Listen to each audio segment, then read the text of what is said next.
যাব ওলালো খৰাহীটো লৈ কাৰণ কিয় আহকচোন এটা বস্তু দেখাও ইমান বেয়া লাগিছে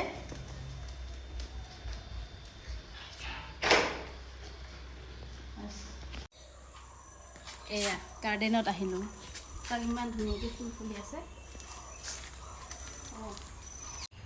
মনটো কিয় বেয়া লগা বুলি কৈছোঁ গম পাইছেনে এইফালে চাওক এয়া হৈছে ছজনা গছডাল আজি নহয় কি হ'ল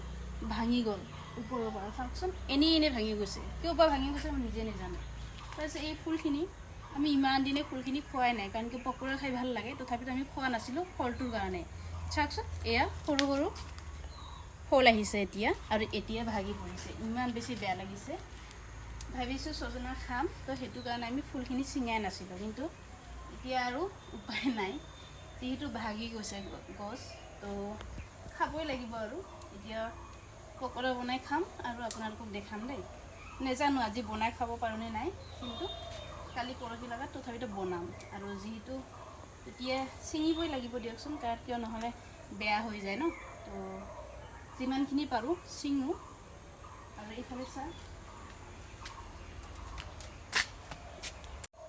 ইমান ধুনীয়াকৈ ফলিছে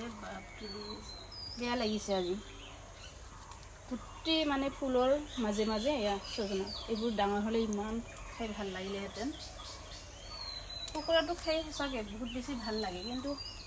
গছটো ভাগি যোৱাৰ কাৰণে বেয়া লাগিছে আৰু